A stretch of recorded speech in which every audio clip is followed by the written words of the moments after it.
حضرت سعد بن ابی وقاص رضی اللہ تعالیٰ عنہ کا نا اپنی ماں سے بڑا پیار تھا اپنی والدہ سے. تو حضرت سعد بن ابی وقاص کلمہ پڑھ گئے. اماں جی نے بھوک ہڑتال کر دی. اسے پتا تھا کہ میرا پتر مجھ سے پیار بڑا کرتا ہے, میں نے بالآخر منوا لینا. تھوڑی سی آبادی تھی, ایک گھر کے اندر جو مسئلہ چھڑتا تھا نا اس کا سارے شہر کو پتا چل جاتا تھا. اب کونوں میں گلیوں میں اب باتیں بھی ہونے لگیں کہ وہ سعد کی ماں ہڑتال پہ بیٹھی ہوئی ہے, بڑا مسئلہ ہے. اب پریشر بڑھنے لگا. حضرت سعد بن ابی وقاص فرماتے ہیں کہ وہ جو میرے قریبی لوگ تھے نا صحابہ, وہ بھی مجھے کہنے لگے یار کوئی رستہ نکال, ہر چوک میں تیری بات ہوتی ہے. کہتے ہیں میں گھر جاتا تو گھر والے, بہن, بھائی, بچے, باپ سارے کہتے ہیں یار تیری ماں مر جائے گی. اب بہت بڑا ایشو ہے.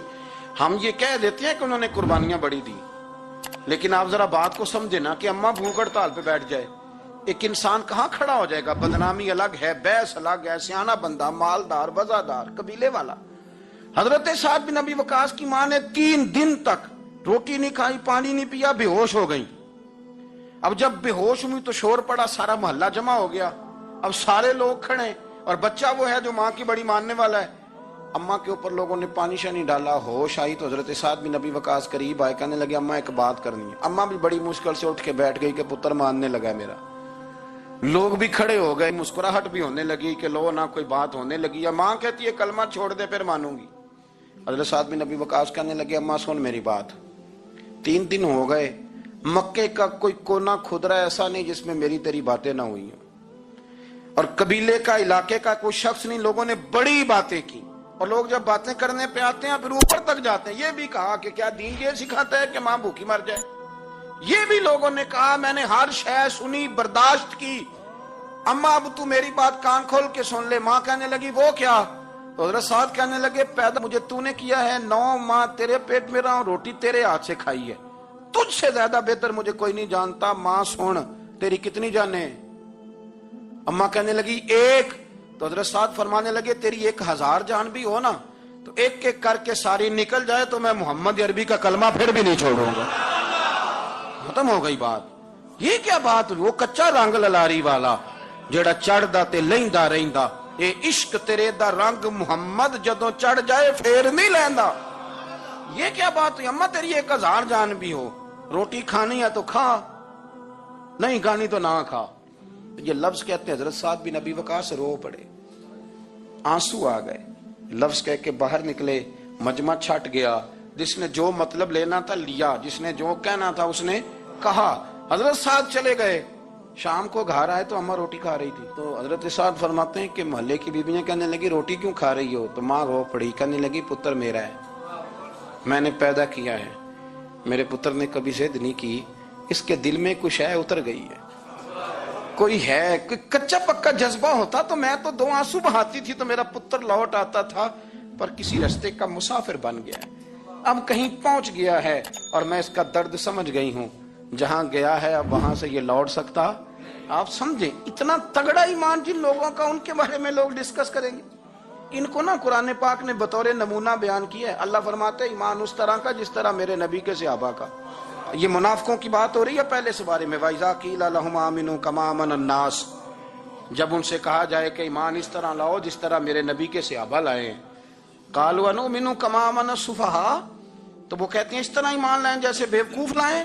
یہ تو بیوقوف ہے, ہر شے نبی پاک پہ قربان کر رہے ہیں. تو اللہ فرماتے ہیں الا انہم ہم السفہاء, خبردار ہو جاؤ میرے نبی پاک کے غلاموں کو بیوقوف کہنے والوں تم بیوقوف ہو. اللہ کہتا ہے تم پاگل ہو, بیوقوف ہو. اللہ انہیں پاگل کہتا ہے, اللہ پاگل کہتا ہے انہیں جو نبی پاک کے صحابہ کو پاگل کہتا ہے, اللہ انہیں پاگل کہتا ہے. یہ معیار ایمان ہے. قرآن نے کہا ایمان اس طرح کا جس طرح کا نبی پاک کے.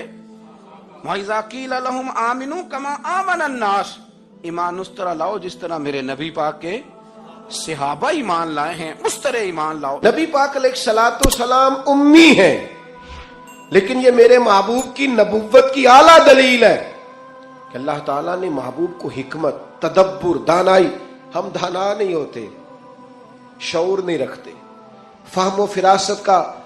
وہ عارف رومی کہتے ہیں کہ ایک شخص بادشاہ تھا, اس نے خواب دیکھا. خواب میں دیکھا کہ اس کے سارے دانت ٹوٹ گئے.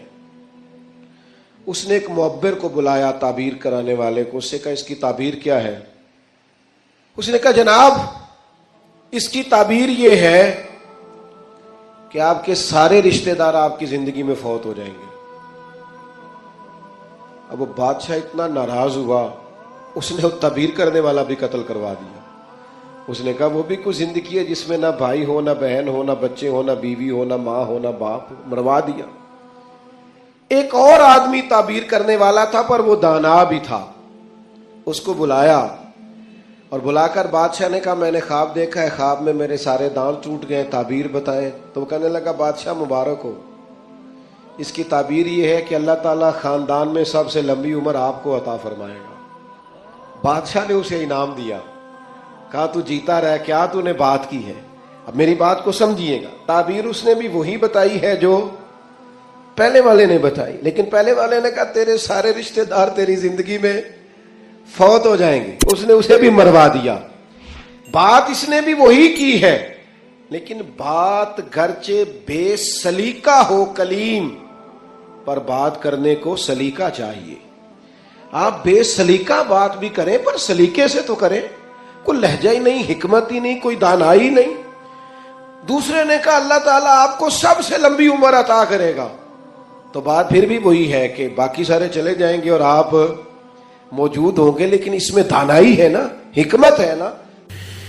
نبی پاک صلی اللہ تعالی علیہ وآلہ وسلم نے حضرت طلحہ بن عبید اللہ سے بڑی محبت فرمائی۔ بالکل شروع میں اسلام آپ نے قبول کر لیا تھا۔ واقعہ یوں ہوا، امام بہقی نے لکھا ہے کہ آپ بصرہ تشریف لے گئے تھے، وہاں ایک عیسائی پادری تھا، راہب تھا۔ چونکہ عیسائیوں نے اور یہودیوں نے تورات کے اندر نبی کریم صلی اللہ علیہ وسلم کی عظمتوں اور شانوں کو پڑھا ہوا تھا، تو وہ عیسائی بصرہ میں لوگوں سے یہ کہہ رہا تھا کہ اگر یہاں کوئی حرم کا شخص ملے تو اسے میرے پاس لاؤ۔ حضرت طلحہ بن عبید اللہ رضی اللہ تعالیٰ عنہ وہاں گئے ہوئے تھے، لوگ آپ کو پکڑ کے اس عیسائی راہب کے پاس لے گئے۔ اس نے آپ سے پوچھا کہ مکے میں کوئی نیا واقعہ ہوا ہے، کسی احمد نامی شخص کا ظہور ہوا ہے؟ انہوں نے کہا حضرت طلحہ بن عبید اللہ نے کہ نہیں مجھے تو نہیں پتا۔ تو اس نے کہا کہ وہاں احمد نامی ایک شخص کا ظہور ہوگا جو اللہ کے پیارے رسول ہوں گے۔ حضرت طلحہ بن عبید اللہ کہتے ہیں وہ بات میرے دل میں نقش کر گئی۔ میں وہاں سے مکہ شریف آیا اور میں نے لوگوں سے پوچھا کہ یہاں کوئی انوکھی بات ہوئی ہے، تو انہوں نے کہا ہاں، نبی پاک صلی اللہ علیہ وسلم نے اعلان نبوت کیا ہے اور جناب ابو بکر صدیق نے ان کی اتباع بھی قبول کر لی ہے۔ فرماتے ہیں حضرت صدیق اکبر رضی اللہ تعالیٰ عنہ سے میری اچھی شناسائی تھی، میں ان کے پاس گیا، پھر انہوں نے اس والہانہ انداز میں حضور کا ذکر کیا کہ میں نبی کریم کا کلمہ پڑھ کے حضور کا غلام بن گیا۔ حضرت طلحہ بن عبید اللہ رضی اللہ تعالیٰ عنہ ان 10